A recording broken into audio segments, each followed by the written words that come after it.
What's up, everybody? It's Terminator Juice back with another Juice Opinions. It's been a little bit since I did one, mainly because just been so busy playing games. Just why take the time to do one of these when I can just be playing something I love doing? And also, it's like I don't know. Just lately, it doesn't seem like too many people check out the Juice Opinion, so it's probably not going to be happening that frequently, but I had a topic that no one else is really talking about. I thought, maybe it's just me that feels this way, so I'm going to talk about some games. I think Switch versions that should have a price drop, need a price drop. Have a discussion about that before I get into that main topic, though. I'm just gonna kind of go over my plans for the next couple weekends. With Christmas coming. I have 3 days off this weekend, and the next weekend, same thing with New Year's, 3 days off. I'm really going to dedicate and finish up some games. Actually, tonight I'm going to put at least an hour in Horizon Zero Dawn, just main quest stuff. I got that game back in June, and I played probably 20 hours right away. In a quick space of time, but ARMS was just so good that I just kind of put it down, and I feel like I should at least finish the story to kind of fairly judge the game. It's just so hard with the side quests I tried. You're really not doing anything that exciting, and it's those damn facial animations and conversations. It's just that game lives in the uncanny valley like 100% of the time, and it's really distracting, and I just find it hard to like dedicate and get into that game. So we'll see. My plan is to try to finish that game before we do the Game of the Year podcast in the middle of January, but I know I just have to dedicate time to play it, and we'll see how that goes. The other thing I want to do is finish the final level in Super Mario Odyssey. I only tried it about 10 to 15 tries so far, and I got pretty far on the second to last one, and then I tried again, and I was like, I got to a point, I got even further, and point with the birds that you have to do the like spring up thing, and it's like trial and error stuff, and I'm like, man, I got that far, and it's like now we're gonna have some trial and error instead of raw skill here. So I'm gonna try to finish that up before the year's out, and then the Zelda DLC, I'm 3/4 of the way through. I just have to do the desert area, and then get the motorcycle and play around with that. So that's kind of my plan. And then Xenoblade, just keep playing it. I already feel pretty confident in my place where that game's going to land, but I'm just going to keep playing it. But I feel like I have to stop playing that to like try to finish up these other things that I wanted to do. So that's what I'm going to do. And speaking of the Zelda DLC, I want to talk about the idea that I've seen. I was watching OJ's video this morning. Like they're done with DLC for Breath of the Wild, which I'm 100% fine with. So people in the comments were saying that they thought the DLC was a waste of money, this and that, and it's simple. If you feel the DLC, the season pass, wasn't worth $20, then you're right. If you feel that the season pass was more, your $20 was more than worth it, then you're right. Because the value of the $20 and what you got for that $20, it depends on how you feel about it. It doesn't matter what I say. It doesn't matter what Ms. T says or Clocked It says. It doesn't matter. How did you feel? Was your $20 or pounds, or I'm not sure what it was in Europe, do you feel the content you got for that money was worth it? So you have to answer that question for yourself. Now, I can say that I feel it was worth $20, but I don't think it'd been worth $30. Probably not even worth 25. I think it was borderline, right, for me personally, the right amount of content for the additional $20. And for people saying, well, that stuff should have been in the game anyway, is that stuff worth waiting till December to play Breath of the Wild? I guarantee it wasn't. Some of the stuff in the summer, I can see that, but this is Nintendo. They're charging you for a season pass. They want to give you something for it. And the master mode, the costumes, all that stuff was kind of just like adding on to what the main stuff was this Champions Ballad. So again, if you don't feel it's worth it, then you're right. But I felt like it's right there. I think $15 would have been felt like, man, I got a good deal. Like, man, that was really good. That was priced, and I feel like I really got a lot for my money. Where at 20, I feel like, yep, it's about what I feel like I got what I paid for. And 25, I would have felt, yeah, it's a little too much for what we got, you know. So it's right around that point for me. But like I said, I wasn't gonna wait. I won't want them to delay the game to add this stuff and wait till, you know, the end of this year instead of having it in March. Like, it wouldn't have been worth that. So but I'm really enjoying the Champions Ballad. The cut scenes are just phenomenal. The sound design in that game is incredible. It's the best sounding Nintendo game ever by a long shot. Like, some of those cut scenes, the bass and just the music and everything, it's just phenomenal. You can tell Nintendo spent a lot of money on this game, and the more of it, the better. You know, I really enjoyed, like, if I hadn't bought the season pass, I can't remember how many hours I had before I started master mode. I know it was over 100, but it wasn't too much. Or maybe it was like, I don't know, 130, 140, maybe something like that. Cause I was getting all the shrines and I was finding them the old fashioned way, you know, by searching. And I really dived into the game. And then with the master mode, I kind of rushed through and I didn't really take in the game as much, but I really did love, you know, the additional stuff. I still have to complete the final Trial of the Sword, like the third one. Like, that was so frustrated. I got to the end like 3 times and died. But you know, my first playthrough, I switched back to normal mode because of the Champions Ballad. The beginning part was just too hard, and I didn't have, you know, I didn't have Lionel bows and all these awesome weapons, which you only need the obliterator, but still the bows are very effective. And the enemies, you know, being lower level, you could take them out from a distance with a bow and stuff a little bit easier. So switch back to normal mode to do the Champions Ballad, and I'm like, I got like 8 Lionel bows like that, shoot 3 and they're 30 to 50 damage, you know. And on my master mode, I had 1 Lionel bow, or I'd killed 2 Lionels, never faced a gold one. So I kind of rushed through, and I had like 80 Korok seeds on the master mode playthrough, and I have like 350 or something on my first playthrough. So I switched back to that. And like I said, if I hadn't bought the season pass, what I got out of Zelda for $60, same what's going to happen with Xenoblade Chronicles 2. Like, that's a bargain at 60 for what I got out of that game. So for the additional 20 to get another 100+ hours and some new content, which I haven't got all the way through yet, and then that motorcycle, which I guess would have been cooler to have that earlier in the game, but at the same time, then you're going to miss out on some of the cooler aspects of exploring and getting on your horse and hearing that awesome music, and then seeing a peak you wanted to climb. So you get off your horse and you kind of end up on foot for this long stretch and find some really cool areas. I think if you had the motorcycle, I don't know, I'll wait till I play it, but you might have missed some of those little details. So yeah, I mean, you could argue and win a debate saying the master mode should have been available once you beat the game without having to buy the season pass. You could say that, you know, those costumes could have been like the Xenoblade Chronicles 2 costume. I don't know if that was just for season pass people or if that came to anyone that has Breath of the Wild. I'm not sure. But that was a cool little 10, 15 minutes, like, you know, following the clues and looking up at the sky at the right time and seeing the come down, you know, and crash like a star fragment and stuff. It's really cool stuff.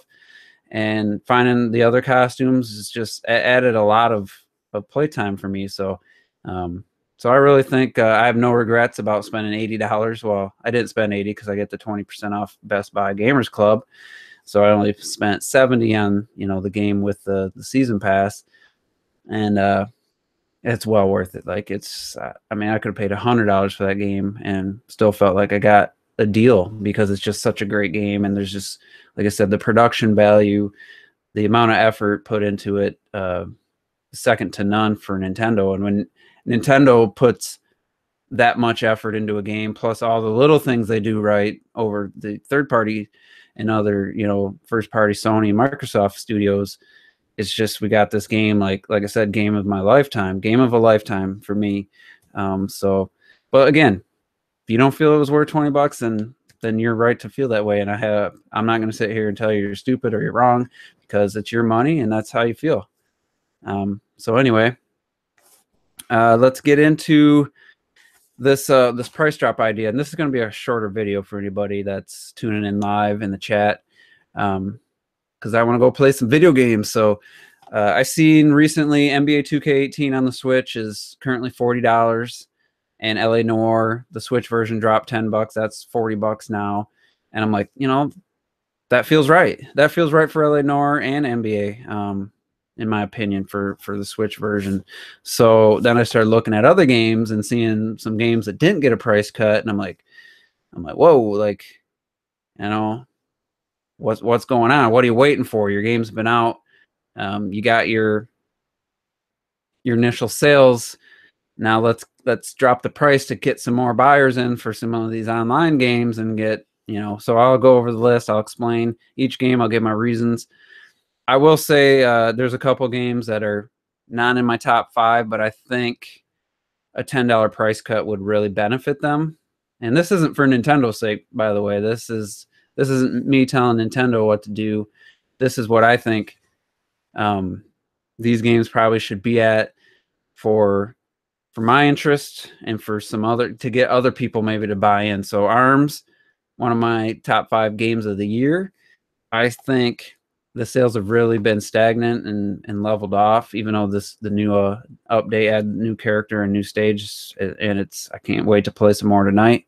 But I think for most people, it's one of those games where, you know, it's not exciting.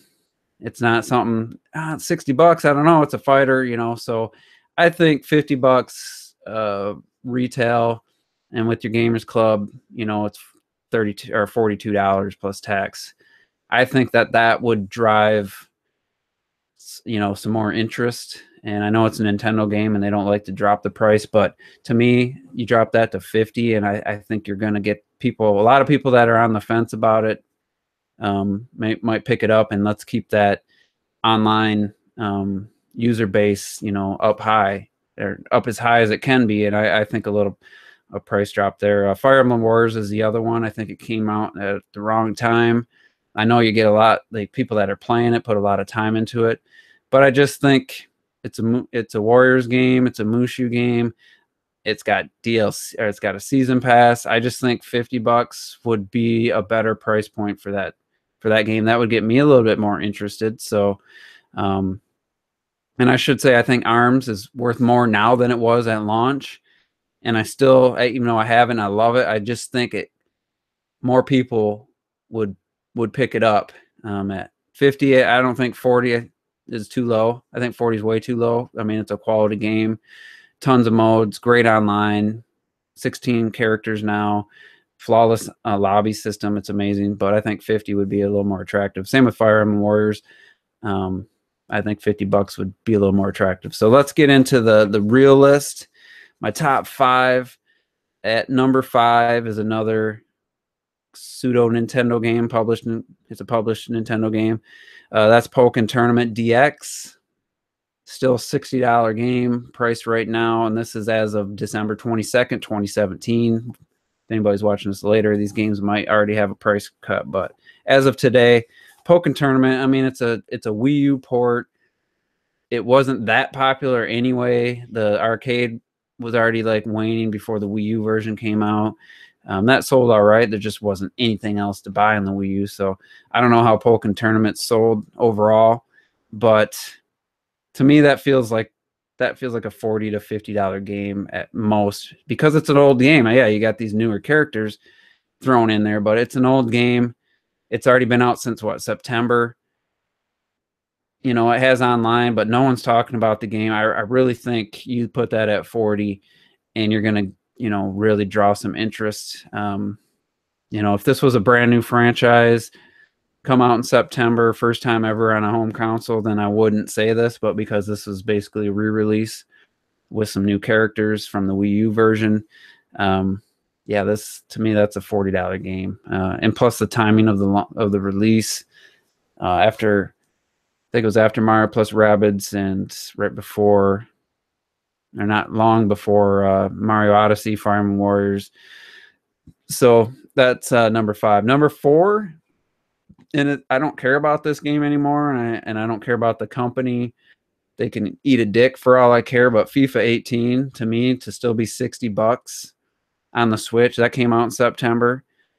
The sales just weren't there. The PS4 version sold like 4 million in its first week worldwide. Is just ridiculous. The Switch version sold like 100, 200,000, whatever it was. So this game should be $40. NBA 2K18 is $40. FIFA 18 should be at least $40, if not lower, without the ability to play with friends. But they did put a little bit of effort. I still feel the game is a good port. It's a good version, 60 frames per second. I think it looks good on the Switch, docked and portable mode. People that have it seem to enjoy it. But $60, come on, EA. Like, you know it ain't gonna sell anymore. Like, just drop the price and hope to draw in some more people. I mean, I wouldn't pay 40 for it, but 30 maybe. I don't know. We'll see. But that one, I'd have it higher on my list if I cared more about the game, you know. So, and I can't. My number 1, I don't care about, but it's just, you know, it is what it is. I think $60 is just ridiculous for this game at this point. You got to build your fan base up, drop the price, get as many people to buy it as possible, come out with FIFA 19, put a better effort out there, and then, you know, judge the future of the franchise on the Switch from that. But number 3 is a game I have. It's the only game on this list I have in my top 5, I should say. Love the game, great port. I like the online. I really like it, even though I haven't played it in a while. It's an old game. So that's Doom. Still $60. Yeah, it just came out in November. It's been a month. But it's $20 on all the other systems. It's an old game. Your online the community isn't going to be there for long. You got to get people buying this game. And I think it should be 30, but 30 to 40, you know, somewhere around there. But, you know, maybe 40 because it's Switch version. You got the cartridge and stuff, but it shouldn't be more than 40 at this point. Yeah. You know, I paid 60. I had the 20% off plus $10 coupon, I think, for buying Mario Odyssey. I think that, yeah, that's what I used it on. So I didn't pay a ton for it, but, you know, it's not worth a $60 purchase at this point on the Switch. It needs a patch. The audio still hasn't got a patch. So are they working on it? I don't know. I would hope so. I'm waiting to like really finish it and go all in with the single player till there's a audio patch. But, you know, you get $30, $40 price on there. You get another couple 100,000 people buying it in the online community. You know, it could be one of those games like Black Ops 2 that always has people playing the online. I think it's really fun. Yeah, it doesn't look the best. The multiplayer looks pretty blurry at times, but it's a really fun multiplayer, and I wish more people would pick that game up. But I can't say it's worth $60 at this point for how old the game is, and with you know, they still haven't patched the audio, which to me it glitches out not every single time, but I'd say in an hour playtime it's almost guaranteed to happen once. Number 2 on my list, and this one's pretty easy to explain, Ultra Street Fighter 2. It's still the full price of $40, or launch price of $40. You just announced the Street Fighter collection that comes with, I forget how many games, like 12. Is it 12 games? And yeah, they doesn't have the HD sprites or whatever. It's all arcade perfect, pixel perfect, or whatever. But Street Fighter 2 is in there in like 3 versions plus all these other Street Fighters, and that's going to be, I don't know if that's going to be 60 or 40, I forget. Ultra Street Fighter 2 launched a little like overpriced, I feel. 30 would have been better. At this point, the fact that this game's still 40 and it's not $20 is just a fucking insult. It's just greed at this point, and it's stupid. Like, everybody knows this collection's coming out. Why the hell is Ultra Street Fighter 2 still full price, or still launch price? I keep saying full. $40 isn't full, but it hasn't got a price drop yet. Now, maybe it's still selling well enough for them. They feel like it. But if you're buying Ultra Street Fighter 2 right now for $40, I'm going to say right now, you're stupid, because you know that it's going to come out, part of the collection, and, it's going to be a way better value. And everyone that maybe is playing Ultra Street Fighter 2 online now, well, they're going to be playing the other one online. So your game's pretty much going to be obsolete in May. So to me, that's ridiculous that hasn't received a price drop. Number 1, and I was absolutely shocked that this game's still at the same price as when it launched on March 3rd. It is the most worthless, pointless game on the Switch. It's probably one of the worst Nintendo games they've ever made, and one of the worst launch titles, and that is 1-2 Switch. Still, $50 fucking dollars. Nintendo's still asking for 1-2 Switch. Now, again, if anyone buys it, I mean, that's Nintendo's raking in the dough with that game. It probably cost them nothing to make that game. And, Nintendo doesn't like to drop the price.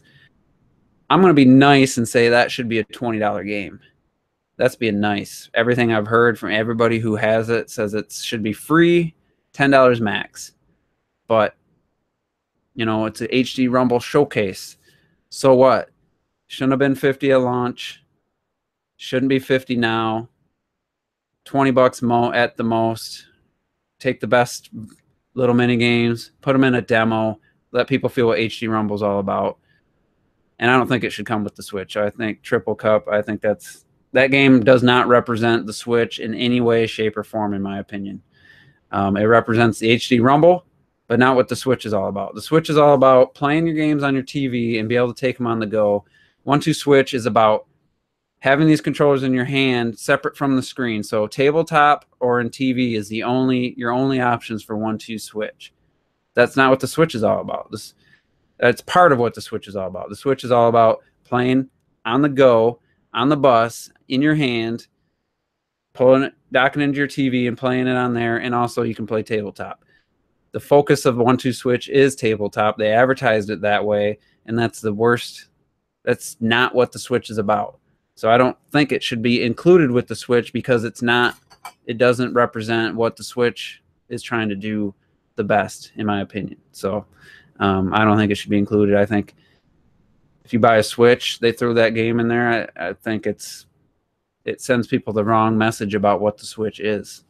But that's just my opinion. Like, I've always been bugged by that, saying that should be included, because it's not your Wii Sports. It doesn't single-handedly prove what the Wii, like Wii Sports did. It proved what the Wii could do and what the Wii was all about.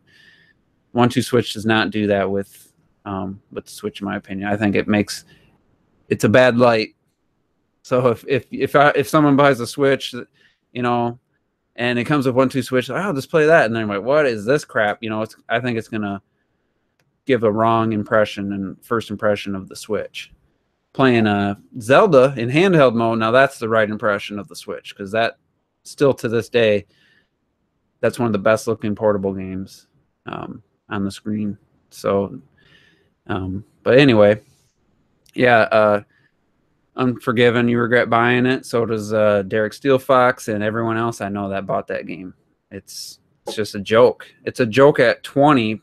It's really just inexcusable at 50. Like, it's just inexcusable. It's one of the worst decisions Nintendo's ever made, and sold over 1 million. So they made a ton of money on that game at 50. If it would have been 30, they probably would have sold 3 million though. Just saying. They would have got 3 million launch suckers to buy it along with Breath of the Wild. What would be the game to represent the Switch? I think it's the top tier games. Playing it on the go, playing on your TV, Zelda, Mario. I think the main draw is playing major titles on the go and having them look great, and then playing them on your TV and having them look great. I think that's the main draw of the Switch to me. So I think the only games I'd ever want to see in the Switch are the top tier ones. You know, down the road when the Switch gets a price drop, or instead of a price drop, they just put a game in there from here on out. You know, like Uncharted 4 for like a year was the PS4 bundle. I'd want a top tier title. The other option would be like an ARMS or something that people just don't know if they want, but once you play it, you realize it's pretty awesome. So, but yeah, I would think Mario Odyssey and Zelda. I mean, Mario Kart 8 Deluxe, I wouldn't even want that in the Switch because in a bundle, because it's like, that's an old game. That's a 2014 title, you know? So what came after FIFA 1-2 Switch? Oh, sorry. I got distracted by the chat. But anyway, that's going to be it for this this Juice Opinions. Maybe if I keep it shorter, I get more, not that I care about views, but it just feels like it's not worth doing and taking my time away from gaming. And this is am I already at 25 minutes? I'm like, Jesus. So yeah, I'm gonna wrap this up. Thanks for everybody for tuning in live, and hopefully enjoyed this. And maybe if you're a content creator, what 5 games do you think need a price drop the most on the Nintendo Switch, if any? So so yeah, make a video response if you want, or just put it in the comments below. And we'll see you guys for the next Juices Loose podcast, which will be the day after Christmas, probably on Tuesday. And we'll probably discuss this topic and some other stuff. So take care, guys. Have a Merry Christmas. Hopefully, if you haven't got a Switch and you're waiting on one, maybe you'll get it for Christmas. Or if you're a parent, you know, if you got your kid one, hopefully they'll be excited. And yeah, so everybody enjoy the holidays. If you don't celebrate Christmas, you know, you can probably get some time off from work anyway. So everybody enjoy, be safe, and we'll see you on the next video.